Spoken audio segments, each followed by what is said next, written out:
Tennessee pass rusher James Pearce, a 95 overall rating in the new EA Sports College Football 25 video game.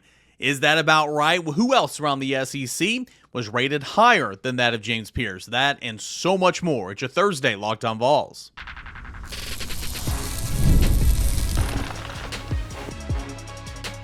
You are Locked On Vols, your daily podcast on the Tennessee Volunteers. Part of the Locked On Podcast Network, your team every day. Hey, good Thursday morning, everybody. Welcome to Locked On Vols. I'm Eric Kane, and I thank you for being here. You can always follow me on Twitter at _Kane or at Locked On Vols as well. Big thanks to FanDuel for making this show more, making every moment more. It's at FanDuel.com, and you can get a free bonus daily here in the summer about going to FanDuel.com/LockedOn. So really do appreciate them.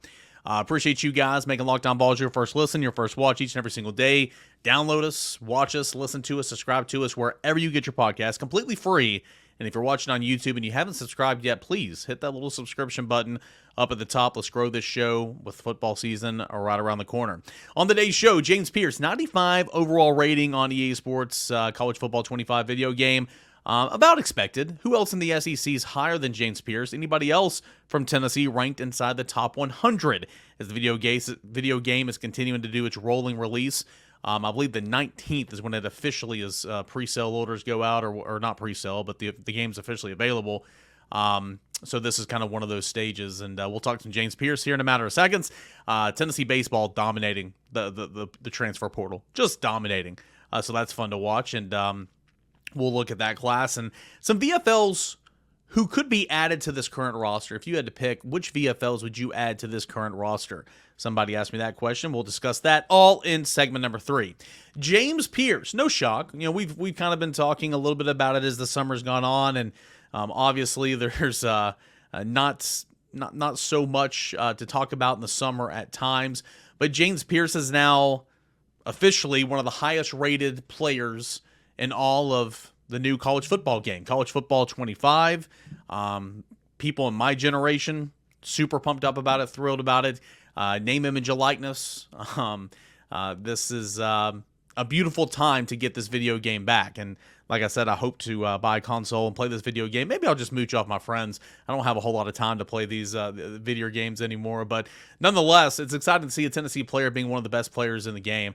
How high up is James Pearce ranked in terms of overall in the players in this video game? James Pearce is the 4th highest rated player in the video game.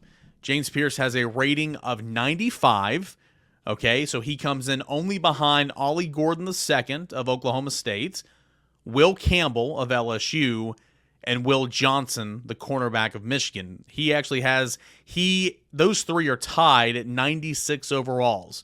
Will Johnson of Michigan, the cornerback, Will Campbell, the offensive tackle at LSU, and Ollie Gordon, the running back at Oregon State. All those 3 players are tied at 96. Then comes in James Pearce, and he's tied with a host of other players with a 95 overall rating. Those players include Caleb Downs, the safety at Ohio State, Travis Hunter, the wide receiver defensive back for Colorado, Malachi Starks, the safety at Georgia, Mason Graham, the defensive tackle of Michigan, and Quinshon Judkins, the running back Ohio State, as well as Tate Ratledge, the guard at Georgia. All those players are 95 overalls, but Pearce does rank ahead of them, just like with the players that I talked about having the 96 overall. It's actually Will Johnson that's ranked number 1 in the video game, Will Campbell number 2, Ollie Gordon the 2nd, number 3. James Pearce is the first of the 95 overalls. James Pearce has a speed rating of 88. He has an acceleration rating of 95. He has a strength rating of 85, an awareness rating of 91, and a jump rating of 85. And of course, when the video game officially gets out, you can go into even more depth in terms of, what their attributes are. But I mean, that's really, really cool. And I know a lot of people are sitting here thinking, and maybe, people who are older than me and another generation are watching this show just saying, I don't care. Why is this guy continuing to talk about video games? Well, number 1, it's July. Number 2, it's a big deal for people my age and a couple years older than me. I mean, it really is. And a little bit younger than me as well. I mean, the game was around, I think it officially stopped being produced when I was in college. So certainly, guys that were in high school and girls in high school and middle school and maybe even elementary school were playing, at the time that the game was put on hold. But this is a big deal. And anytime you have the Power T brand, branded players as one of the top players in the game, I think this is really, really cool.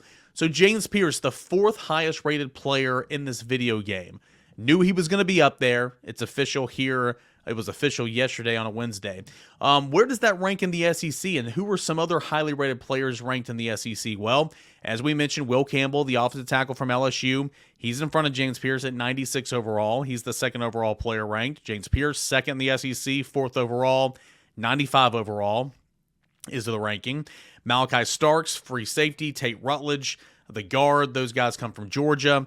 They're ranked 7th and 10th overall, 95 ratings. Kelvin Banks Jr., another offensive tackle. This one's from Texas. He's the 5th ranked player in the SEC, 13th overall. He's a 94 rating. Luther Burden, 6th in the SEC, 11th overall, wide receiver, 94 ranking. Carson Beck, 7th in the SEC, 18th overall, 93 is the ranking. Deion Walker, the defensive lineman from Kentucky, is 8th in the SEC, 21st overall, 93rd ranking.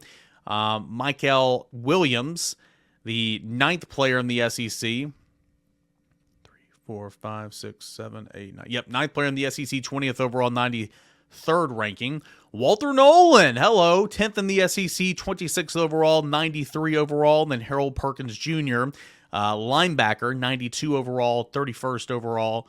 92 overall is his rating, 31st overall in the game and player rankings, and 11th in the SEC. So not a bad group of players to be involved with.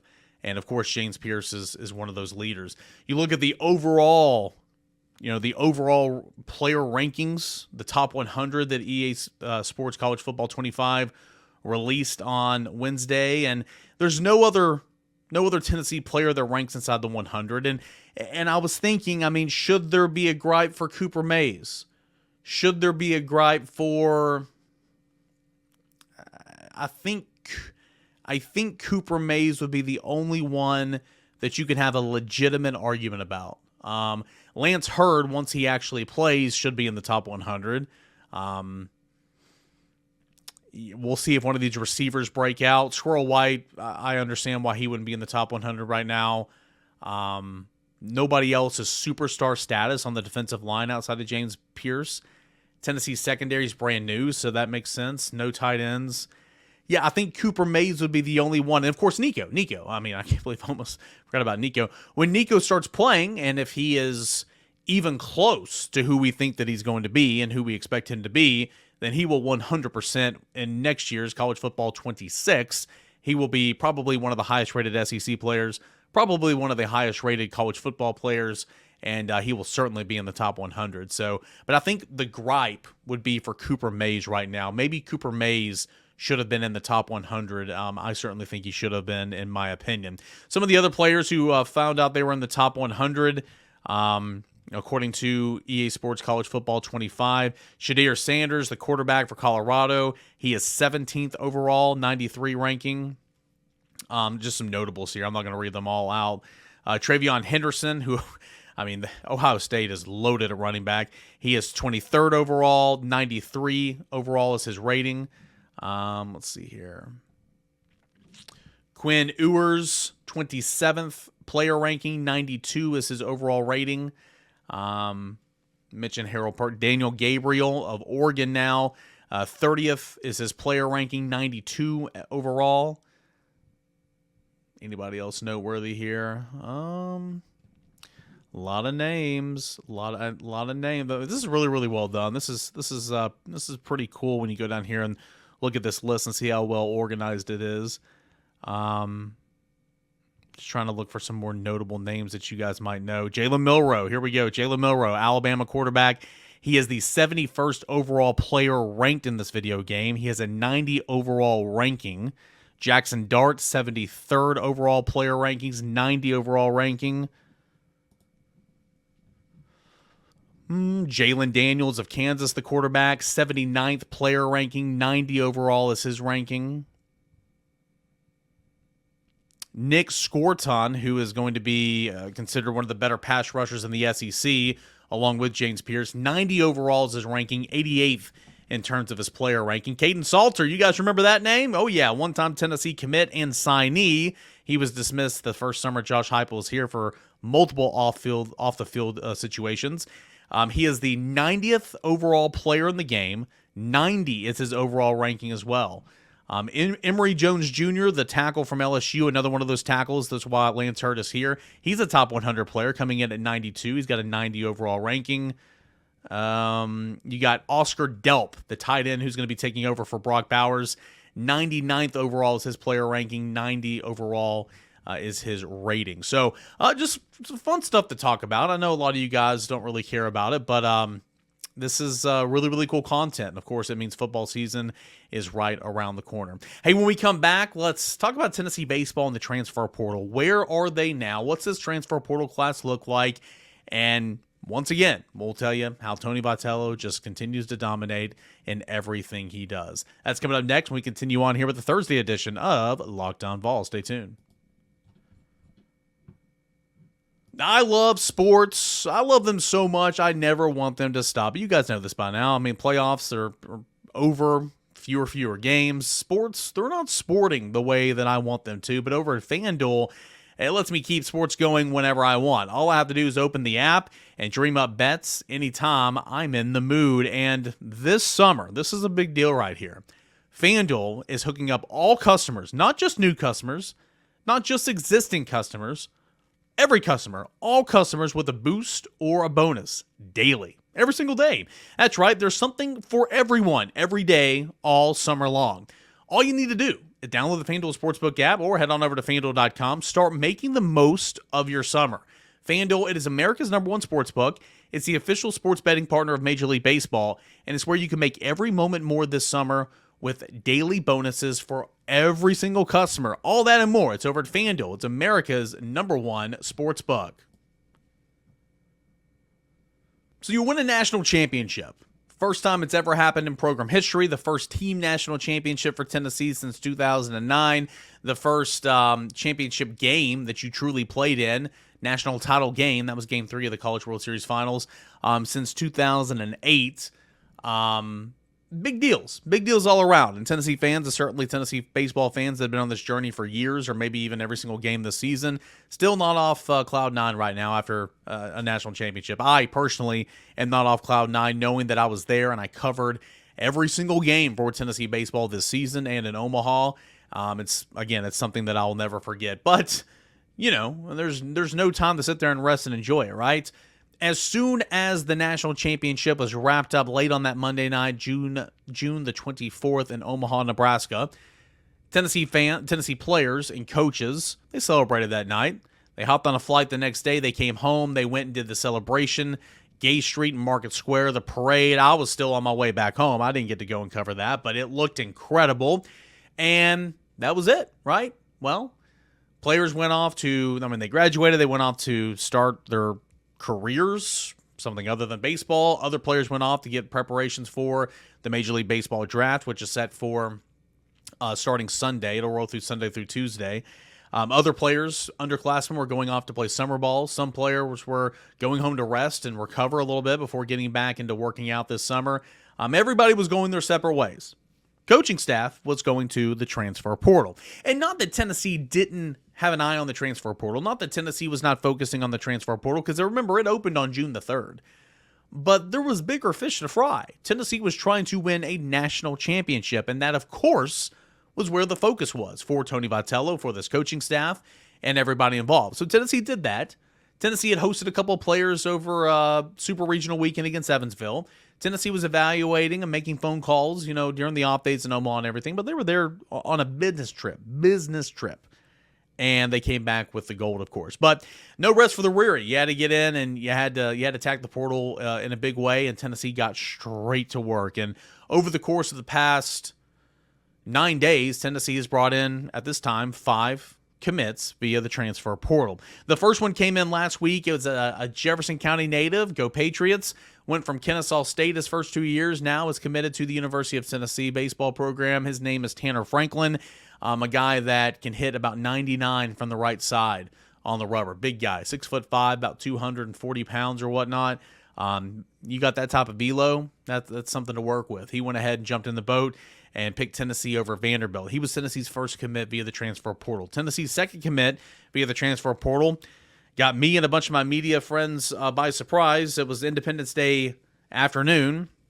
In fact, somebody said, "Hey, Kaner, should we expect any news out of the transfer portal today?" And I'm like, "No, it's a holiday." No, well, in this industry, you should expect the unexpected. Your boy was at a cookout, having a good time, hanging out with some friends and family, and Gavin Keelan announces that he's coming to Tennessee. And this is huge because Gavin Keelan, Baseball America considered him the number one player in the transfer portal. Depending on which publication you look at, he was number one in the transfer portal. A probable potential, but we'll call it probable, first-round pick in 2025, this time next year. Middle infielder coming from Louisville. Played a whole lot of shortstop or second base as a freshman. Played a whole lot of shortstop as a sophomore this past year. A really, really good player. This was priority number one in the transfer portal for Tennessee. And on the 4th of July, Tennessee was able to gain the commit of Gavin Keelan. Huge, huge win. He could have went anywhere in the country that he wanted to go. He chose Tennessee over, LSU, Florida, the likes of some of these other programs, Texas. Huge win for Tennessee. So that was the second one. Been a busy week for Tennessee so far this week. On Monday, first baseman Eric Radicek from Niagara, first baseman, committed to the University of Tennessee. He's got one of the most unique stories in all of baseball right now. Number one, he's 23 years old, and he will be one to sweat out and watch over the course of the Major League Baseball draft. Because you're that old, if you get selected in one of the latter rounds, or if somebody contacts you and asks you for your asking price, you don't have much leverage to begin with. And if you come back to college, you don't have hardly any leverage at all. And so actually, kind of like right now, maybe if a team came over and said, "Hey, what's it going to take for me to get you to come here and start your pro career and not go on to finish and play at the University of Tennessee?" That's kind of the conversation that he's having now. We'll have this weekend on into the Major League Baseball draft. He is not one of Baseball America's top 500 draft prospects. He's 23 years old. I mentioned his unique story. He's got type 1 diabetes. He played club baseball at the University of San Diego 2 years ago. He's been all over the place. Had 1 year at Niagara, did a great job, won the Conference Player of the Year, 17 home runs, 70 ribbies. His team won their conference tournament, went on and played in regional play. Great story. And he's a guy that can really help Tennessee at first base if he does make it to campus. At this time, I would say that my gut feeling is that he will make it to campus. But if he has an opportunity to go and play professional baseball, he might need to jump at it, because again, you come back to college, you have absolutely no leverage next year. And again, at 23 years old, we all think 23 years old is not old at all. Well, Dalton Knecht slid all the way out of the lottery because he was 23 years old. 23 years old is the new 63 years old, apparently, in the sports world. It's not old, but it is old in terms of drafts, and that's kind of where he is right now. But talking about trying to replace Blake Burke, it's going to be difficult for sure, but I think Eric Radicek will do a great job if he makes it to campus. So that was a Monday commitment for Tennessee. So Tennessee had in Tanner Franklin, local product, high velo on the fastball. Felt good about that, okay. Got its number one priority in the transfer portal and infielder Gavin Keelan to play one of the middle infield slots, whether it be short or second base. That was number 2. Eric Radicek, that was number 3. And then in back-to-back fashion on a Tuesday night, Tennessee got the commits, gained the commits of former LSU infielder Andrew Fischer and left-handed pitcher Liam Doyle. Tennessee wanted bats. Tennessee wanted left-handed pitching in the transfer portal. Liam Doyle both these players accomplished that. Liam Doyle accomplishes the left-handed pitching. Was at Coastal Carolina in 2023. Ole Miss last year, now will be at Tennessee. When he entered the transfer portal last year, Tennessee was very much in on him, liked him an awful lot. Was able to secure a commitment this go around, and absolutely torched Tennessee at Lindsey Nelson Stadium earlier this baseball season. He's a pretty solid player. He needs to learn to locate a little bit better. That ERA was inflated a smidge this year, but Tennessee liked him, and I expect him to be a weekend starter. Then you get Andrew Fischer. Andrew Fischer was one of the better hitters in all of the Southeastern Conference this year. An average that was around 380, I believe. 20 home runs, almost 60 ribbies, third baseman. albeit they moved into designated hitter towards the end of the season because fielding-wise, he was not as clean as you'd like. He can play a little outfield potentially. We'll see if he can. We'll see. I mean, in a perfect world, he would play left field for Tennessee. We will see exactly kind of what that looks like. But you get him here and you figure it out. That bat can play, just like Billy Amick. That bat can play.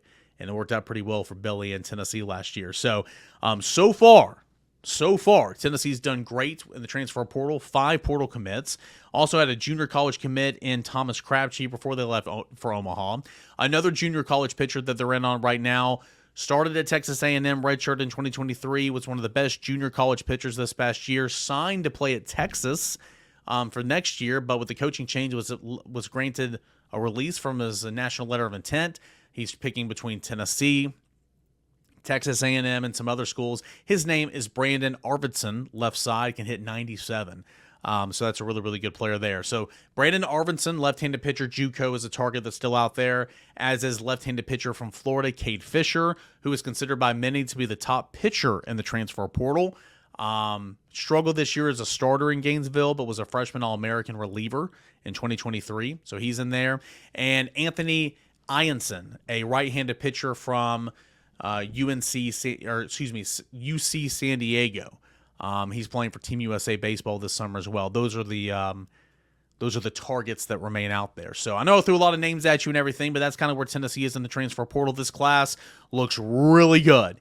And if you can get the JUCO guy that you want, if you can get Cade Fischer, that would be fantastic to kind of put a cherry on this class. I think Tennessee can still take 1 to 2 more. And then depending on what happens in the draft coming up on Sunday through Tuesday, maybe Tennessee can take even more. But Tony Vitello, his staff's done a great job. There was a mailbag question. I forgot who asked it, but essentially, how do I see the infield playing out next year? At this time, Eric Radicek will play first base if he makes it to campus. Dean Curley would play third, and then one of Ariel Antigua or Gavin Keelan will play the middle infields, and you figure that out later.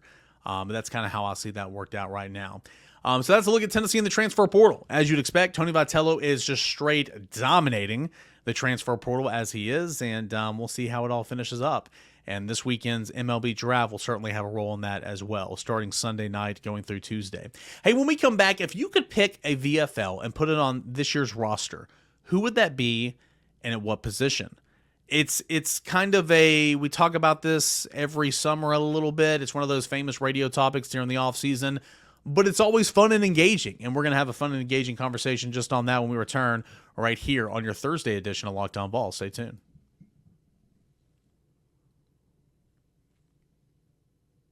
All right, so if I were to ask you, which former Tennessee football player would you like to go back and put on this year's roster? Who would you say? Aaron Hurd asked me that on Twitter, and I appreciate him, as always, for sending in questions every week for the Mailbag Show. He's a little late this week to get that in on Tuesday, but I thought I'd make a segment out of it because in true fashion, he asked for one player at each position, and I list like 4 or 5 at each position. So I'm truly not answering his question, but I'm just saying, oh yeah, that guy, that'd be great. That guy, that'd be great. I mean, Tennessee's got such a rich history in football. It makes a whole lot of sense. So if I could add, I'm just going to throw a couple names out at you at every single position, and then I'll give you kind of my number one. If I could add any player from a former Tennessee player at each position, kind of what would that be to this Josh Heupel offense? We'll start at quarterback. The 2 names that immediately came to mind were Hendon Hooker, because he's done it, and yes, that counts.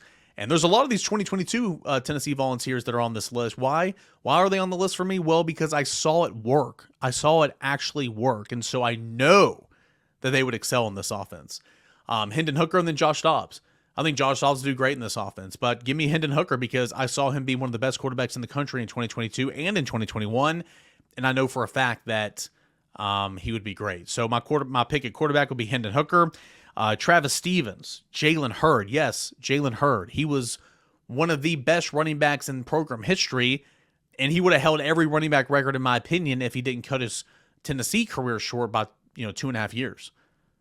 He was here. He stopped playing midway through his junior year here at Tennessee. Of course, we know he went and finished off at Baylor, had a little cup of coffee in the NFL, but injuries ultimately sidelined his career, unfortunately.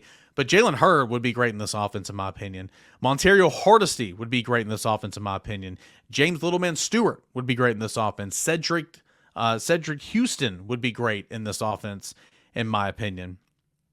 But give me Montario Hardesty. I think this is a guy that could have been really, really good. Injuries kind of plagued him as well. Give me Montario Hardesty in this one. Tight end, Jason Witten's easy. I mean, Tennessee doesn't have an abundance of great tight ends throughout his history, but Jason Witten, certainly the Hall of Famer, is one to take note of. So give me Jason Witten. Wide receiver, I mean, again, you got a dozen here you can choose from. The two names I wrote down, though, was Joey Kent and Robert Meacham. And my pick's going to be Robert Meacham. Maybe that's nostalgia a little bit. Robert Meacham, and I'll get to that at linebacker here in a moment with some of these other ones. Like Robert Meacham was the wide receiver that I grew up. I know he's only here for 4 years, but I was like, dude, that dude's a dude. Like, he's great. That was my childhood, like, era of Tennessee football. And he went on to have a really good NFL career. Give me Robert Meacham to excel in this offense. Offensive tackle, Darnell Wright, it's easy. Why? Because he's a top 10 pick coming from this offense, and I saw it with my own two eyes. Darnell Wright, another one to consider would be Juwan James, who went on, and injuries really plagued his NFL career, but he was a former first-round offensive tackle as well. Guard is Trey Smith, because I think that though Tennessee's had a lot of great linemen traditionally, historically, not as many guards, if you will. Yeah, I know Zach Fulton and some other guys. Scott Klein comes to mind. They went on and had NFL careers. I think Trey Smith's better than any of them at guard. At center, looks like I did not write one down, so I do apologize. Give me Spencer Riley, little Jeff County love there. I know he played guard some too. I did not write down a center, so I apologize. Let's go to defense, shall we? Defense. Here's my defensive line. I didn't really break it down because defense is obviously interchangeable, multiple. That's why defense is, well, defense. So I just gave you straight down the line at defensive line. Not edge rusher, not strong side defensive end, not weak side defensive end, not defensive tackle, not a 3-tech, not a shade, not a 1, not a 4-eye. Just kind of giving you 4 names here, okay? And you can be kind of, certainly I'm going to give you 4 names. 2 of them can certainly play defensive end, while 2 of them are 100% defensive tackles. Number 1, Reggie White, because why not? Why not, right? Reggie White. Number 2, John Henderson. Number 3, Albert Hainsworth. Those two, Albert Hainsworth and John Henderson, those guys are defensive tackles, former first-round picks. And then my 4th one's Derek Barnett. I think Derek Barnett could really thrive in the strong side defensive end spot in this defense. I do. Of course, of these 4, he would play the Leo, Reggie White would play the strong side defensive end, and then Big John Henderson and Albert Hainsworth would be in the middle. You're seeing defenses go away from those big mammoth defensive tackles like they used to in the olden days in the straight 4-3 or even the 5-2. At Jefferson Middle School, shout out Elks, we ran a 5-3 when it's middle school football back in 2006. Nobody's throwing the football, so you ran a 5-3. Also, that same, shout out Gary Jett, 3 straight mid-8 championships. Go Elks. Maury sucks. I hope that some of my friends from high school that I went and played football with at high school who played at Maury Middle School are listening and watching. What's up, Nathan Trower? I hope you're watching and listening. Maury sucks. Sorry, Maury. Jefferson Middle that year, what I was getting back to, ran an ace formation, 2 tight ends, fullback, a tailback, and 1 split end. Oh, man, football has changed for sure. But again, that's who gives a crap about Eric's middle school days. So that's the defensive line. Linebacker, Gerard Mayo was a bad dude. And of course, we know him now being the head coach of the New England Patriots. He was such a bad dude. He was my favorite linebacker when I was a kid. Him and Kevin Simon. And shout out Kevin Burnett as well. Kevin Simon's my dude right now. Does a whole lot of stuff over at Cumulus Knoxville. I really like him. He was a great player here. I love when Kevin Simon played. I love when Kevin Burnett played. I love when Gerard Mayo played. All those 3 guys kind of played around each other. Defensive backfield, there's some versatility here, but at cornerback, give me Jason Allen, former first-round pick. Then a couple of safeties here. Eric Berry, Tim Priest, Bobby Majors. Go look up at some of the Tennessee records, single-season records, career records. You're going to see Tim Priest and Bobby Majors' name a lot in the defensive backfield when it comes to interceptions. We know what Eric Berry is. Jason Allen was a former first-round pick. Returners, Cordell Patterson, how could you go wrong? Evan Berry deserves a shout-out, but it would be Cordell Patterson. My kicker would be Fuad Revez. My punter would be Dustin Colquitt, but really just pick a Colquitt. I'll take Dustin. It's always a fun exercise. And you go back and, I was smiling like crazy talking about, Gerard Mayo and Kevin Simon and Kevin Burnett and Robert Meacham. Because those were players that I grew up going to Tennessee games and obsessing over as a kid. I mean, it was just fun time. So I encourage you to do this exercise. Any of these guys, you put them in this locker room, you put them on this depth chart, you put them in this position room, they're going to ball out. The greats, that's why the big conversations oh, well, Ted Williams, could he have hit 400? Could he hit 405 in this year in Major League Baseball this year? Probably. You know why? Because Ted Williams is one of the greatest to ever do it, if not the greatest hitter of all time. The greats find a way of adapting. The greats will figure it out. And a lot of these guys I mentioned are Tennessee greats. Hope you guys enjoyed the show. Had a whole lot of fun. I threw a lot at you, but we get entertained here. We learn a little bit. We call it Locked On Vols. We'll come back tomorrow, finish off a work week, give you everything and more of Tennessee in the transfer portal, getting ready for SEC Media Days, getting ready for the Major League Baseball Draft. We'll take more of your questions, whatever you guys want, @_Caner at Locked On Vols. As always, please subscribe and download this show. That's how it grows. That's how it gets in front of more and more Tennessee fans. If you're watching on YouTube, hit that subscription button, please. If you're listening, make sure you're signed up on Apple or Spotify or wherever you listen to get these automatic downloads whenever you open the app. Thank you guys so much. As always, this is completely free, and we'll do it again tomorrow. This is Locked On Vols.